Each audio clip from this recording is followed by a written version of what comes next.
दोस्तों नमस्कार। बिहनिया संध्या से मैं कौशल तिवारी।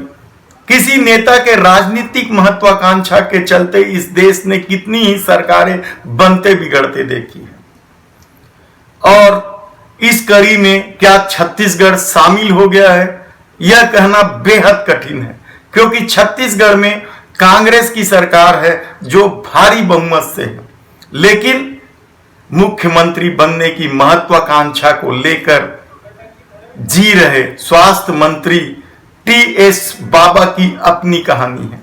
वे कल प्रेस से मिलिए कार्यक्रम में आए, लेकिन मुख्यमंत्री बनने की इच्छा को न खुलकर वे बोल पाए और न ही हाई कमान के खिलाफ ही कुछ बोल पाए और न ही वे अपनी महत्वाकांक्षा को भी दबा पाए। उन्हें उम्मीद है कि अब समय बदलाव का है, उन्हें उम्मीद है कि अब डिसीजन का समय आ गया है, उन्हें उम्मीद है कि हाई कमान उनकी बात जरूर सुनेगा। वे स्वीकार करते हैं कि ढाई साल का समय खत्म हो चुका है, अब साढ़े तीन साल के दौर में सत्ता प्रवेश कर चुकी है। कल मीट टू प्रेस में जब टीएस बाबा ने अपना दर्द जाहिर किया तो उन्होंने यह भी कहा कि उनके पापा उन्हें मना करते थे राजनीति में आने के लिए। वे ये भी कहते हैं कि उन्होंने उस बात को जो खत में उनके पापा ने लिखा था उसे नकारते हुए राजनीति में चले आए, लेकिन वे राजनीति में सभ्यता, अनुशासन, नैतिकता सबकी वकालत करते हैं।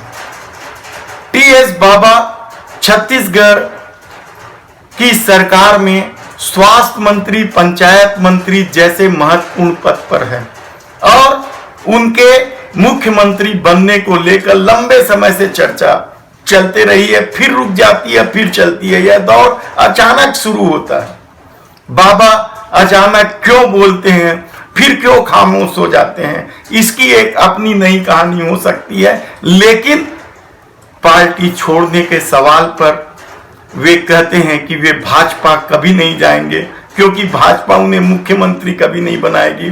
उनका भाजपा से वैचारिक मतभेद लगातार है। वे पिछले 5 पीढ़ी से कांग्रेसी हैं।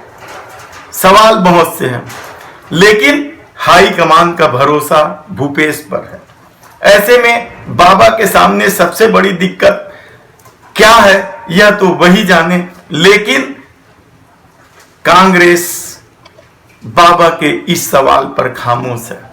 भारतीय जनता पार्टी जरूर इस सवाल पर लगातार मजे लेती है। कल भी भारतीय जनता पार्टी के प्रदेश प्रवक्ता और पूर्व मंत्री राजेश मूणत ने शेरो शायरी के साथ बाबा के इस बयान पर, इस बोल पर ट्वीट किया। लेकिन कांग्रेस की हकीकत क्या है?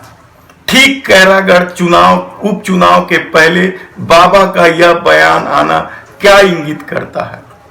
कभी 5 राज्यों में हो रहे चुनाव के कारण यह मामला ठंडा पड़ जाता है, तो कभी खैरागढ़ उपचुनाव के कारण यह मामला ठंडा पड़ा हुआ है।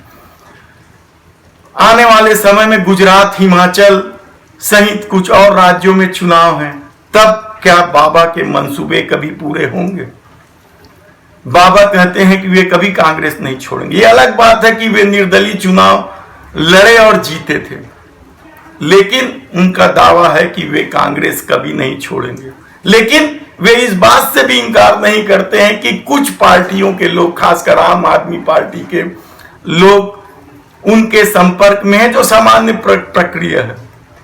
और वे ये भी जोड़ते हैं कि आम आदमी पार्टी की छत्तीसगढ़ में जमीन नहीं है। कुछ एक रैली जरूर हुई है, वो उन्होंने मीडिया में ही पढ़ा है। खैर, ये एक अलग बात है, लेकिन बाबा के इस बोल ने कांग्रेस को जरूर असहज कर दिया। इस तरह के बोल कभी राजस्थान में सुनाई देते हैं और पंजाब में क्या कुछ हुआ, क्या सत्ता इन्हीं बोलों की वजह से कांग्रेस ने गंवाई। उत्तर प्रदेश चुनाव में किस तरीके से लोग अपने प्रचार में लगे रहे पार्टी के प्रचार के बजाय, यह भी किसी से छिपा नहीं।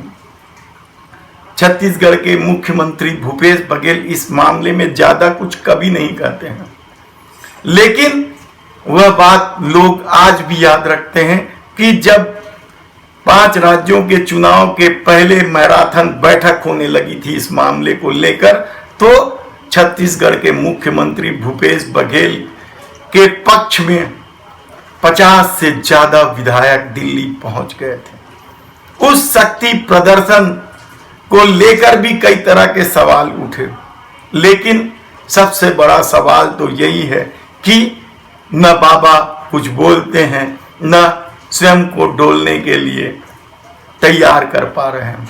ऐसे में कब क्या होगा, कैसे होगा, यह कठिन काम है, यह कठिन समय है कांग्रेस के लिए। धन्यवाद।